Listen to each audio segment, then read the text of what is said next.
ఆర్ఎస్ఎస్‌కి సంబంధించి బోలెడ్ అన్ని డౌట్స్ అనేవి ఉన్నాయి. ఆర్ఎస్ఎస్ స్వాతంత్ర సంగ్రామంలో పాల్గొనలేదు. దేశ జెండా అంటే గౌరవం లేదు. ఆర్ఎస్ఎస్ కేవలం ఒక హిందూ మతం గురించే పనిచేస్తోంది. ఆర్ఎస్ఎస్ రాజకీయాలు కూడా చేస్తోంది.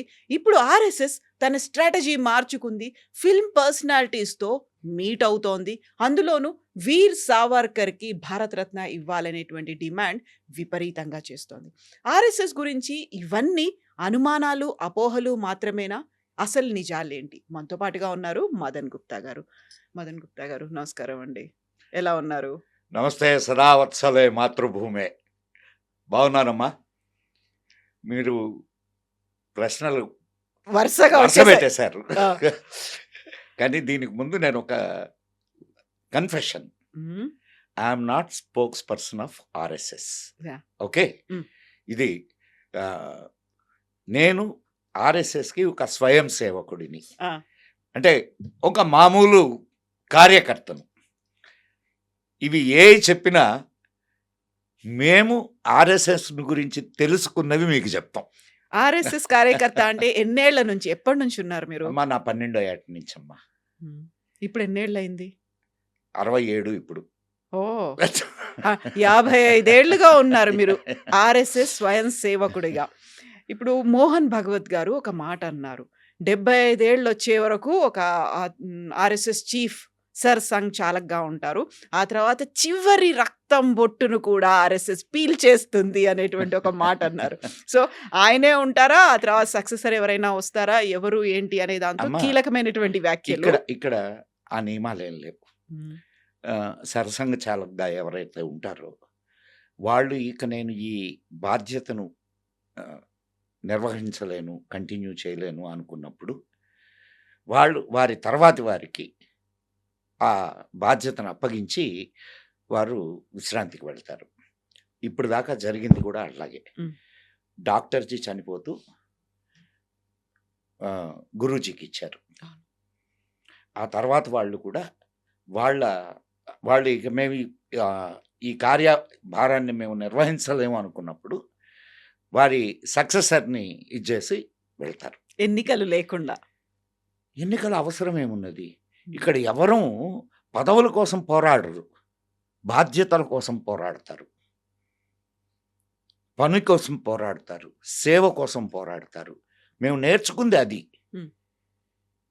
ఇక్కడ పదవి మీకు నేను ఈ ఒక మాట చెప్తాను. అసలు సంఘని స్థాపన చేసినటువంటి డాక్టర్జీ ఆయన సరసంఘ చాలక్ అంటారు. హ్మ్. అంటే ఆయన 5గురితోనేగా మొదలుపెట్టింది. తర్వాత అది విస్తరించింది. ఈరోజు ప్రపంచంలో చాలా దేశాల్లో కూడా సంఘ శాఖలు ఉన్నాయి. అండ్ దేశానికి దిశానిర్దేశం చేస్తుంది. దేశానికి అద్భుతమైనటువంటి ఒక ప్రధానమంత్రిని ఇచ్చింది. ఇప్పుడే కాదు, ఇంతకుముందు కూడా వాజ్పేయి గారు కూడా సంఘ్ ఇదే కదా, సంఘ్ ప్రోడక్టే. అంటే ఇక్కడ కానీ సంఘ్ ఎక్కడ తన రాజకీయాల్లో పాల్గొనదు. ఇక్కడే డౌట్ వస్తుంది కదా. రాజకీయాల్లో పాల్గొనదు, కాకపోతే రాజకీయాలు చేస్తుంది. మాకు ఒక సిస్టమ్ ఉంది. మీకు ఆ సిస్టమ్ తెలిస్తే అప్పుడు సంఘం గురించిన ఒక అవగాహన మీకు ఏర్పడుతుంది. అదేమిటంటే, సపోజ్ మీరు ఒక పర్టికులర్ వింగ్కి ఇంట్రెస్టెడ్, మీరు సంఘం చెక్కిన శిల్పం అనుకుందాం. అంటే మీన్ ఆ ఆశయాలు, దానికి ఐడియాలజీ ఇవన్నీ ఉంటాయి కదా, వాటిలన్నీ మీలో నిండి ఉన్నాయి. మీరు ఒక పర్టికులర్ సెగ్మెంట్ తీసుకొని ఈ సెగ్మెంట్లో నేను సేవ చేస్తాను అని అనుకున్నారు. అది సంఘకి సేవ కాదా? సంఘానికి సేవ కాదా? లెటస్ సే ఒకరు ఈ గిరిజనుల జీవన ప్రమాణాలను పెంచాలి, గిరిజనులకు మంచి అభివృద్ధిని వాళ్ళ అభివృద్ధిని సాధించాలి, అండ్ వాళ్ళ సంస్కృతి సాంప్రదాయాలు ఏముంటాయో వాటిని కాపాడాలి అనే ఉద్దేశంతో వనవాసి కళ్యాణ్ స్టార్ట్ చేశారు. దాంట్లో రాజకీయం ఉందా? రాజకీయం అనేది ఆర్ఎస్ఎస్కి పాలనాపరమైనటువంటి విషయం కాదు, సేవాపరమైన విషయం. ఇది గుర్తుపెట్టుకోవాలా. ఇప్పుడు మారుతున్న కాలంలో రాజకీయాలు సేవ ఎలా అవుతాయి? రాజకీయం అంటే స ఏదో ఒక పదవిలో అమ్మాయి ఉండడం, ప్రభుత్వం. అదే చెప్తుంది. హ్మ్. మన పరిభాషను మార్చుకున్నాం మనం. హ్మ్.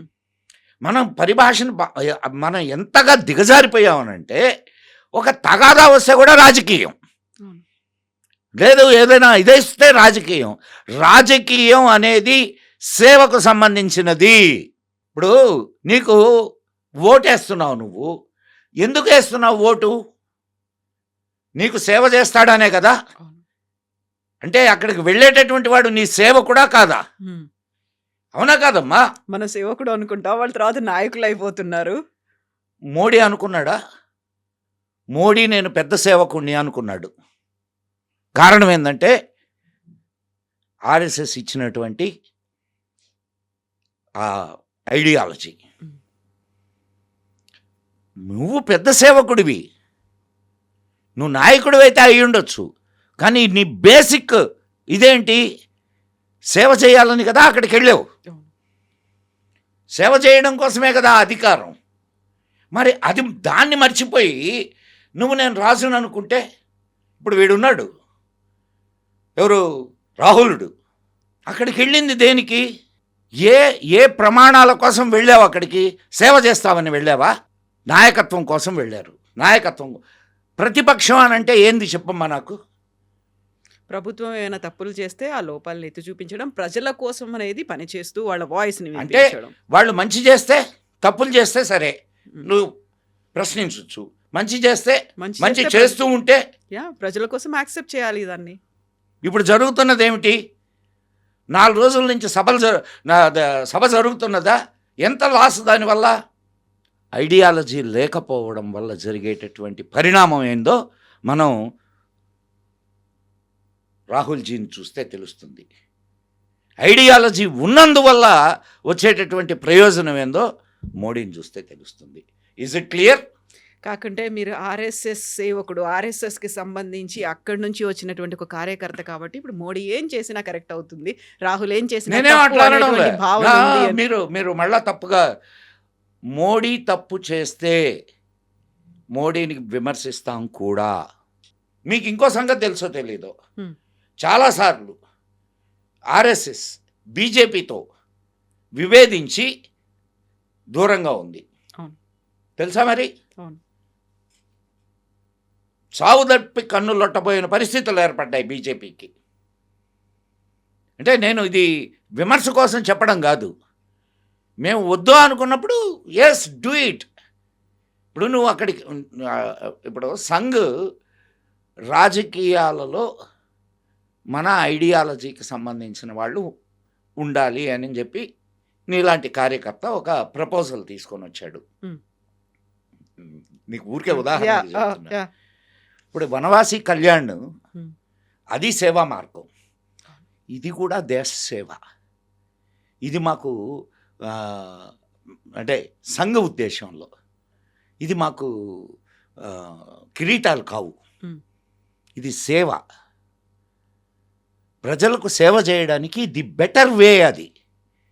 కాబట్టి దానికి సంఘ అనుమతినిచ్చింది. హ్మ్. విద్యార్థుల సమస్యల కోసం పోరాడడానికి ఏబీవీపీ, అఖిల భారతీయ విద్యార్థి పరిషత్, అట్నే కర్షకుల, కార్మికుల సమస్యల కోసం పోరాడడానికి ఎన్ని వింగ్స్ ఉన్నాయి?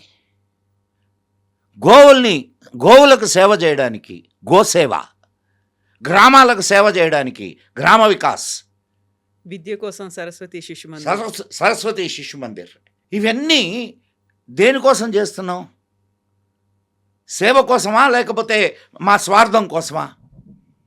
ఒక స్కూల్ని నడపాలి అని అంటే ఎంత ఖర్చు అవుతుందో నీకు తెలుసు కదా. ఒక సంస్థను నడపాలా అంటే ఎంత. మీకు ఇంకొక విషయం చెప్తానేనండి. ఇక్కడ మాకు ప్రచారకులు ఉంటారు. ప్రచారక్ చెప్పింది మేము తూచా తప్పకుండా పాటిస్తాం. కానీ ప్రచారకులకు డబ్బులు ఎక్కడి నుంచి వస్తాయి? ఎవరైనా చందాలు ఇస్తున్నారు అనుకుంటున్నారా?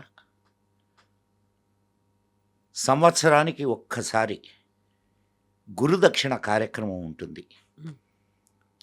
ఆ గురుదక్షిణకి మేము అంటే మేము స్వయం సేవకులుగా ఉన్నప్పటికీ మా వృత్తులు మేము చేసుకుంటున్నాం, మా బ్రతుకులు మేము బ్రతుకుతున్నాం. హ్మ్. కానీ మాకు ఈ సంస్కారాన్ని ఇచ్చినటువంటి గురువుగా మేము ఆర్ఎస్ఎస్ని భావిస్తాం. కాబట్టి గురుదక్షిణ ఇవ్వాలిగా. ఆ గురుదక్షిణగా మేము ఇచ్చేటటువంటి డబ్బులు ఏవైతే ఉంటాయో వాటితో ప్రచారకులు వాళ్ళ జీవనయానం గడుపుతారు. ఎక్కడో మారుమూల ప్రదేశాలకు వెళ్ళి అక్కడ ఈరోజు మీరు పిలిచారనుకో, హ్మ్. వాళ్ళ ఇంట్లో అన్నం తింటారు, ఏ అరుగు మీదనో పడుకుంటారు, లేదా ఎవరైనా ఆ, మా ఇంట్లో ఉండండి ఈరోజు ఆతిథ్యం అంటే ఆతిథ్యం ఇస్తే వాళ్ళకు భార్యా బిడ్డలు ఉండరు. ఉం? కానీ ఏదో ఒక కుటుంబం నుంచి వచ్చిన వాళ్ళే ఉంటారుగా. వాటిలన్నిటినీ వదిలి సంఘం కోసం పనిచేసేటటువంటి వాళ్ళు, వాళ్ళని ఏమంటారు మీరు చెప్పండి నాకు. సేవకులుగా ఉన్నారు.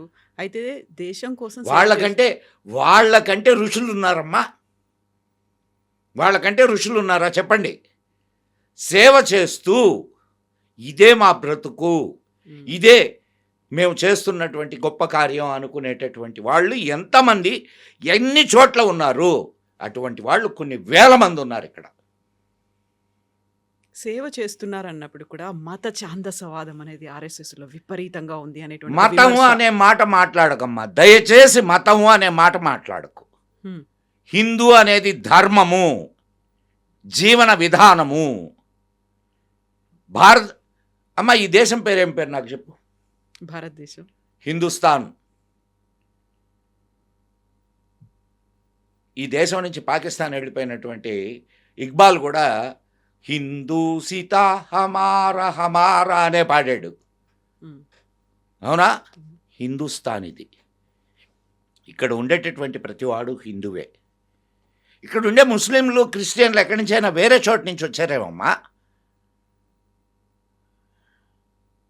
వేరే చోట నుంచి వచ్చారా? అయితే వాళ్ళు మతం మార్చుకున్నారు కాబట్టి ఈ దేశానికి దూరం అయ్యారు, ఈ సంస్కృతికి దూరం అయ్యారు, ఈ జాతికి దూరం అయ్యారు తప్ప వాళ్ళు ఇక్కడ పుట్టిన బిడ్డలే కదా. అందుకే భాగవజ్జీ ఏం చెప్తుంటారంటే, దీనికి ఒకటే ఒక మార్గం, గర్వాపసి. హ్మ్. గర్వాపసి చేయండి, మళ్ళా వాళ్ళని ఈ సంస్కృతిలోకి తీసుకురండి. అప్పుడు సమస్య సాల్వ్ అయిపోయినట్టేనా? ఇప్పుడు చెప్పమ్మా నాకు దాని అర్థం ఏంటో. నువ్వేమన్నావు? మతం మతం. ఇక్కడ మతం కాదు, ధర్మం, హ్మ్. సంస్కృతి, ఈ దేశ సంస్కృతి. నువ్వేం చెప్తావు? లోకా సమస్త సుఖినో భవంతో అంటావు, అవునా? లేదు, హిందూ జన సంస్థ హిందూస్ ఓన్లీ బాగుండాలి అని కోరుకుంటున్నావా? లేదు. లోకా సంస్థ అన్నప్పుడు వీళ్ళు కూడా ఉంటారు కాబట్టి దాంట్లో. హ్మ్. కాబట్టి మా మా వ్యూ దేశం, ధర్మం. హ్మ్. మేము దేశం కోసం పనిచేస్తాం, ధర్మం కోసం పనిచేస్తాం. అంతేగాని మతం కోసం